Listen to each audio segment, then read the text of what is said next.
ఎంతటి అసాధ్యమైన కార్యమైన దేవుడు నీ కోసం సాధ్యపరుస్తాడు.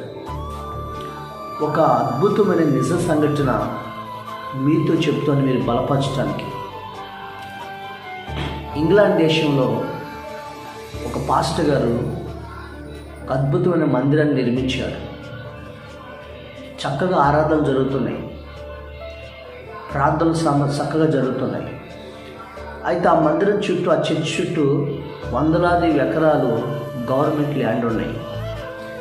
అప్పుడు గవర్నమెంట్ వారు ఏం చేశారంటే ఆ ఖాళీ ఉన్నటువంటి ఆ స్థలాల్ని లీజ్కి ఇచ్చారు. ఎవరికి లీజ్కి ఇచ్చారో తెలుసా? బ్రాందీ షాప్ ఓనర్కి లీజ్కి ఇచ్చారు. మనకు తెలిసిందే కదా. ఆ బ్రాందీ షాప్ ఓనర్ ఏం చేశారంటే ఆ స్థలంలో ఆల్కహాల్ తయారు చేసే ఫ్యాక్టరీ నిర్మించారు. అది మందిరానికి వచ్చిన వారికి, ఆ సంఘంలో ప్రార్థన చేస్తున్నటువంటి వారందరికీ చాలా ఇబ్బందిగా మారిపోయింది. తెలుసు కదా, బ్రాందీ షాపులు అంటే ఎంత త్రాగులు త్రాగుతూ వచ్చినప్పుడు చాలామంది కామెంట్ చేస్తూ ఎన్నో అఘాయిత్యాలు జరుగుతున్నటువంటి సంగతులు కూడా మనం చూస్తున్నాం. చాలా డిస్టర్బ్గా ఉంది. వారు ఆ చర్చి వారు ఏం చేశారంటే, ఆ కమిటీ వారు గవర్నమెంట్కి ఎన్నో లెటర్లు రాశారు. సార్ మాకు ఇక్కడ మేము చాలా డిస్టర్బ్ అవుతుంది అనే లెటర్స్ రాసిన ఏం ప్రయోజనం లేకుండా పోయింది.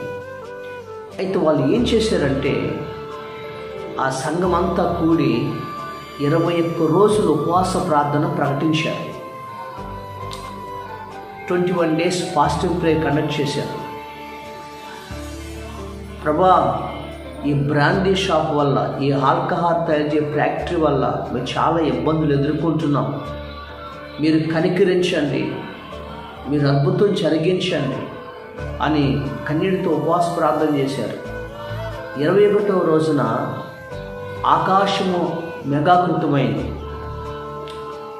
అద్భుతమైన ఉరుములు మెరుపులతో కూడినటువంటి వర్షం పడింది. ఆ ఉరుములతో, ఆ మెరుపులతో పిడుగులు పడి ఆల్కహాల్ తయారు చేసే ఫ్యాక్టరీ కాలిపోయింది, మొత్తం కాలిపోయింది. ఆ విషయాన్ని యజమానుడు తెలుసుకున్నాడు. అసలు ఎందుకు ఇలా జరిగింది అని మొత్తం కూడా ఎంక్వైరీ చేస్తే ఈ పక్కనున్న చర్చి వారు వాళ్ళ దేవునికి 21 రోజులు ఉపవాసం ఉండి ప్రార్థన చేశారు. వాళ్ళ దేవుడే ఈ కార్యం జరిగించాడు అని చెప్పారు. అప్పుడు ఆ బ్రాందీ షాప్ ఓనరు కోర్టుకి కేసు వేశారు వీళ్ళ మీద. ఆ కోర్టుకి వెళ్ళినప్పుడు వాళ్ళందరూ అడిగారు, క్రైస్తవులందరూ ప్రార్థించమన్నారు. ఏమో మాకు తెలియదు సార్, మేము ప్రార్థించాం కానీ ఇది దేనివల్ల పడిందో మాకు తెలీదు అనుకుని వాళ్ళు దాటేశారు. కానీ బ్రాందీ షాప్ ఓనర్ మాత్రం ఖచ్చితంగా చెప్తున్నాడు, వాళ్ళ దేవుడే నా ఫ్యాక్టరీ మీద పిడుగులు పడి కాలిపోయినట్లుగా చేశాడు, వాళ్ళ దేవుడే ఈ పని చేశాడని ఆ దేవుని నమ్మారు ప్రజలా. కానీ ఒక విషాదకరమైన సంఘటన ఏంటంటే, ఒక నాస్తికుడు దేవుడు చేసిన పనిని నమ్మాడు, వారి ప్రార్థనకి జవాబు ఇచ్చాడు అని నమ్మాడు. కానీ ప్రార్థించినటువంటి ప్రజలు మాత్రం, విశ్వాసులు మాత్రం దేవుని నమ్మలేకపోయారు. ఎంత దురదృష్టమో కదండి. ఈరోజు నీ జీవితంలో కూడా మొండి సమస్యకైనా, ఎలాంటి అసాధ్యమైన కార్యముకైనా నువ్వు ఉపవాసం ఉండి ప్రార్థన చేస్తున్నావు, కానీ ఆ దేవుని నువ్వు నమ్మట్లేదు. ఆ దేవుని సన్నిధిలో నీవు దేవుడి మీద నమ్మిక ఉంచట్లేదు. ఈరోజు ఒక విషయం తెలుసా? దేవుని వాక్యం సెలవిస్తుంది. మార్కు సువార్త 9వ అధ్యాయము 23వ వచనంలో చెప్తాడు, అందుకు యేసు, నమ్ముట నీ వలన అయితే నమ్మువానికి సమస్తమును సాధ్యమే. రే తల్లి, ఈరోజు తాగుబోతు భర్త చేత బ్రాందీ తాగి వచ్చి కుటుంబంలో అలజడులు సృష్టిస్తూ సమాధానం లేకుండా ఎన్నో భయంకర పరిస్థితులు ఎదుర్కొంటున్నావు, నువ్వు ప్రార్థన చేసి తాగుబోతు భర్తల వల్ల, నీ ఇంటి పక్కన త్రాగుబోతుల వల్ల నీ పిల్లలకి నీకు చాలా ఇబ్బంది అయిపోతుంది. అయినా వాళ్ళకి ఎన్నిసార్లు చెప్పినా నీ మాట పట్టించుకోవట్లేదు కదూ. నువ్వు కేసులు కంప్లైంట్ పెట్టినా, సార్ తాగొచ్చి భయంకరంగా అనరాని మాటలు వినకూడని మాటలు మాట్లాడుతున్నారండి, మాకు చాలా డిస్టర్బ్ అవుతుంది అని మీరు కంప్లైంట్ పెట్టి చెప్పినా వాళ్ళు పట్టించుకోవట్లేదు కదూ. అయితే పట్టించుకునే దేవుడు ఉన్నాడు. ఆ దేవుడి నజరుడైన యేసు నీకు ఏ తాగుబోతుల సమస్యకైనా, ఈ రోజున ఆర్థిక ఇబ్బందుల సమస్యకైనా, ఈరోజు నేను డిస్టర్బ్ చేస్తున్న శత్రువుల సమస్యకైనా ఉపవాసం ఉండి ప్రభు సన్నిధిలో ప్రార్థించు. ఆ దేవుని నమ్ము. దేవుడు నీ జీవితంలో ఆ సమస్య పోయేటట్లుగా దేవుడు చేయబోతున్నాడు. ఆమేన్. దేవుడు చేయబోతున్నాడు. అపొస్తలుడైన పేతురు గారిని దేవుని వాక్యం ప్రకటిస్తున్నాడని హేరోదు రాజు తీసుకెళ్ళి చెరసాల్లో బంధిస్తారు. చెరసాల్లో బంధించి తెల్లవారితే అతన్ని చంపాలని ప్రయత్నం చేస్తారు. అయితే సంఘమంతా కూడా, సంఘ మార్పుతులైనటువంటి మరియ ఇంట్లో సంఘమంతా కూడా కూడి పేతురు కోసం రాత్రంతా ప్రార్థన చేస్తారు. అపొస్తలుల కార్యంలో మాట ఉంటుంది. ప్రార్థన చేసినప్పుడు వాళ్ళు, ప్రభా మా దైవజనుడిని మీరు ఆ చెరసాల నుంచి విడిపించండి, అతని కాళ్ళకి చేతులు బంధించిన సంఖ్యలను తెంచివేయండి, మా దైవజనుని మరలా తీసుకుని మా వద్దకు నడిపించండి, మరలా నీ సేవలో వాడుకోనండి, నశించిపోతున్న ఆత్మలకు సువార్తను ప్రకటించినట్లుగా మా సేవకుని మీరు ప్రభా మీరు విడిపించండి అని సంఘమంతా కూడా ప్రార్థన చేస్తున్నారు. ప్రియమైన సంఘమా, నీ సేవకుడు దేవుని సేవలో వాడబడుతుంటే, ఆత్మల కోసం ఆక్రందన చేస్తుంటే, అనేక సమస్యల చేత అతను కోర్టుల్లోనూ శత్రువులతోనూ ఎన్నో బంధకాల్లో బంధించబడి ఉంటే నువ్వు నిద్రపోతున్నావా? సేవకుడి పట్ల నీకు భారం లేదు, సంఘం పట్ల నీకు భారం ఉండాలి కదా. నీ దైవజనుడి కోసం ప్రార్థించి, నీ ఆత్మను రక్షించి నీ ఆత్మను కావులు కాస్తున్న ఆ సేవకుడి కోసం కూడా నువ్వు ప్రార్థించి, అప్పుడు దేవుడు నీ ఇంటికే ఆశీర్వాదం తీసుకొచ్చి పెడతాడు. అయితే వాళ్ళందరూ ప్రార్థించినప్పుడు వాళ్ళందరూ సంఘమంతా కూడా ప్రార్థన చేస్తున్నారు. పరలోకం పనిచేయటం ప్రారంభించింది. పరలోకమైనటువంటి దేవుడు పనిచేయటం ప్రారంభించాడు. పరలోకమైనటువంటి దేవదూతలు పనిచేయటం ప్రారంభించారు. పరలోకం నుండి దేవుని దూత పేతురు చెరసాల్లో ఉన్న ఆ చెరసాల్లోనికి దిగొచ్చాడు.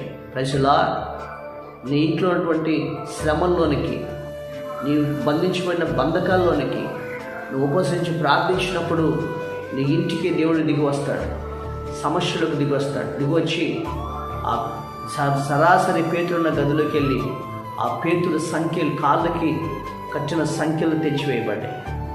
ఆ పేతురు చేతులకున్న సంఖ్యలు తెచ్చివేయబడ్డాయి. ఆ పేతురు నిద్రపోతున్నప్పుడు లేపి ఆ దేవదూత పేతురుని చెరసాల నుంచి బయట తీసుకొచ్చేసి, ప్రజలా బయట తీసుకొచ్చి అతన్ని తీసుకుని వచ్చి ఏ ఇంట్లో అయితే ప్రార్థన చేస్తున్నారో ఆ ఇంటి దగ్గరికి పేతురు నడిపించింది. హల్లెలూయా. ఈ రాత్రి నువ్వు ఏ సమస్య కోసం ప్రార్థిస్తున్నావు? నీ దైవజనుడి కోసం ప్రార్థిస్తున్నావు? నీ కష్టాలు ఉన్న దైవజనుడి కోసం, నీ సంఘము కోసం, నేను ఆత్మలను కాచే సాగుడి కోసం నువ్వు ప్రార్థన చేస్తే దేవదూతలు నీ ఇంటికి ఆశీర్వాదాన్ని పంపిస్తారు, నీ ఇంటికి జవాబులు పంపిస్తారు. తలుపు తట్టి మరీ నీ కార్యాన్ని జరిగిస్తాడు ఆయన. పేతురు తలుపు తడుతున్నాడు. ఇంట్లో ప్రార్థన చేస్తున్నారు తెల్లవారుజామున కల్లా. అప్పుడు వాళ్ళు ఒక చిన్నది రోది అని ఒక చిన్నది ఉంది. వాళ్ళు ఇదిగో మన సేవకుడైన పేతురు గారు వచ్చేసాడు, ఆయనే తలుపు కొడుతున్నారు అని ప్రార్థించి వాళ్ళందరూ చెప్తుంటే అప్పుడు వాళ్ళందరూ ఏమన్నా తెలుసా? నువ్వు పిచ్చిదానివి, పేతురు ఎక్కడెక్కడ ఉన్నాడు? పేతురు సరసాల్లో ఉన్నాడు, సంఖ్యలో వేసి బంధించారు. ఆ పేతురు ఎలా వస్తాడు అన్నారు. ప్రియమైన దేవుని బిడ్డలారా, అసలు ప్రార్థన చేస్తుంది ఎవరి కోసం? సరసాలో ఉన్న పేతురు కోసం. ఏమని ప్రార్థన చేస్తున్నారు? అయ్యా మా సేవకుని విడిపించమని ప్రార్థిస్తున్నారు. అయితే దేవుడు విడిపించాడు, దేవుడు వాళ్ళ ఇంటికి నడిపించాడు. కానీ వీళ్ళు ఏం చేశారు? ప్రార్థిస్తున్నారు కానీ ఆ ప్రార్థనకు జవాబిచ్చే దేవుణ్ణి మాత్రం వారు నమ్మలేదు. నీ జీవితంలో దేవుడు నీ ఇంటికి నీ తలుపు కొట్టి ఎన్నో సమస్యలకు పరిష్కారాన్ని తీసుకొస్తున్నాడు, కానీ దేవుళ్ళను నమ్మట్లే. అప్పుడు ఆ రోజుని అంటారు, ఆ చిన్నదాన్ని అంటారు, మీరు పిచ్చిదాన్ని అంటారు. ఆ అందరిది నిజంగా నేను చెప్పిన మాట నమ్మండి, అది పేతురు గారి స్వరమే. పేతురు గారిని దేవుడు విడిపించాడు అని చెప్పినప్పుడు సరే వెళ్ళి తలుపు తీయమంటే ఆ చిన్నదేళ్ళు తలుపు తీస్తుంది. తలుపు తీసిన వెంటనే ఏం జరిగింది తెలుసండి? పేతురు గారే లోపలికి వచ్చాడు. దేవుని స్తోత్రం కలిగినక ఆ తర్వాత పేతురు గారు చెప్పిందంత వాళ్ళు విస్మయం పొందారు, వాళ్ళు దేవునికి విస్మయం పొందారు. ప్రేమ దేవుడి బిడ్డలారా, ఈరోజు నువ్వే బంధకాల్లో ఉన్నావు, ఏ సరసల సమస్యలో ఉన్నావు, నువ్వు బయట ఉన్న స్థితిలో బంధించబడి ఉన్నావు. అప్పుల బంధకాల్లోనా, తాగుడు బంధకాల్లోనా, పాపం బంధకాల్లోనా, ఈ రోజున ఏ బంధకాల్లో నువ్వు బంధించబడి ఉన్నా, నీ భర్త బంధించబడి ఉన్నా, ఉపవాసం ఉండి ప్రార్థన చేయి. దేవుడు ఆ ఉపవాస ప్రార్థన ద్వారా దేవుడిని ఇంట్లో అద్భుతం చేయబోతున్నాడు. బంధకాలన్నీ కూడా తీసివేయబోతున్నాడు. మీ ఇంట్లో దేవుడు ఆశ్చర్యం జరిగించబోతున్నాడు. ఆ తెల్లవారిపాటికి పేతురు సువార్త ప్రకటిస్తుంటే సరసాల్లో వాళ్ళు వేసిన వారు రాజు విస్మయం వచ్చింది, ఎలా వచ్చాడు బయటికి? దేవుని స్తోత్రం. దేవుడు పనిచేయటం ప్రారంభించాడు. సంఘం అంతా కూడా అత్యాశక్తి ప్రార్థన చేశారు. అది వాళ్ళు ఏం చేస్తారు తెలుసా? సరసాల్లో వేసిన వెంటనే సంఘం అంతా కూడుకున్నారు. ఈరోజు నువ్వు కూడా దేవుడి సన్నిధికి వెళ్ళాలి. 2 రాత్రంతా ప్రార్థన చేశారు. 3 ఆ దేవుడు వాళ్ళ కోసం పనిచేయటం ప్రారంభించాడు. బంధించబడిన పేతురు తీసుకుని వచ్చాడు. దేవుడు విడిపించి వాళ్ళు ఎక్కడ ప్రార్థన చేశారో ఆ ఇంటికి నడిపించాడు. ఆ ఇంట్లోకి పేతురు గారు వచ్చారు. దేవుని స్తోత్రం కలిగినగా ఈరోజు నీ ఇంట్లోకి తలుపు కొట్టి దేవుడు జవాబు ఇవ్వబోతున్నాడు. నీ బంధకాలన్నీ కూడా తెంపబోతున్నాడు. దేవుణ్ణి ఆ చిన్నది నమ్మినట్లుగా నువ్వు నమ్ము, అసాధ్యమైన కార్యము కూడా సాధ్యపరుస్తాడు. అదే ప్రభు చెప్తున్నాడు, నువ్వు నమ్ముట నీ వల్ల అయితే నమ్మవారికి సమస్తమును సాధ్యమే. బ్రాందీ షాప్ ఆయన నమ్మాడు, దేవుడే పిడుగులు పడించి నా ఫ్యాక్టరీ కాలిపోయినట్లుగా. కానీ ప్రార్థించిన విశ్వాసులు దేవుని నమ్మలేదు. ఈరోజు నువ్వు ప్రార్థించి దేవుని నమ్ము. ఈరోజు నువ్వు ఎదుర్కొంటున్న ప్రతి సమస్య నుంచి దేవుడు నిన్ను విడుదల చేస్తాడు. నీ సమస్యలు సమస్యపోయినట్లుగా చేస్తాడు. ఇక సమాధానమును, నెమ్మదిని, సంతోషాన్ని, ఆశీర్వాదాన్ని నీకు, నీ కుటుంబానికి దేవుడు అనుగ్రహించునుగాక. ఆమేన్. చిన్న ప్రార్థన చేద్దాం. తండ్రి, ఈ రోజున నీ బిడ్డలు ఏ బంధకాల్లో ఉన్నారు? అప్పుల బంధకాల్లో ఉన్నారు ప్రభు, ఆర్థిక బంధకాలు ఉన్నారు తండ్రి, అలాగే అనారోగ్య బంధకాలు ఉన్నారు, త్రాగుడు బంధకాల్లో తన భర్తలు ఉన్నారు ప్రభా, పాప బంధకాల్లో తన కుటుంబం ఉన్నారు ప్రభా. ఆ బంధకాల నుంచి మీరు విడిపించండి వాళ్ళని ప్రభా. వాళ్ళ జీవితాల్లో గొప్ప విడుదల దయచేయండి, గొప్ప సమాధానం దయచేయండి, గొప్ప నెమ్మది దయచేయండి ప్రభా. వాళ్ళ జీవితాల్లో తండ్రి గొప్ప ఆశీర్వాదం, అద్భుతం జరిగించండి, నమ్మటానికి సహాయం చేయండి. ఈరోజు ఎవరైతే నీ బిడ్డలు నిన్ను నమ్మి ప్రార్థిస్తున్నారో నమ్ము వారికి సమస్తము సాధ్యపరచమని యేసు నామమున అడుగుచున్నాము తండ్రి.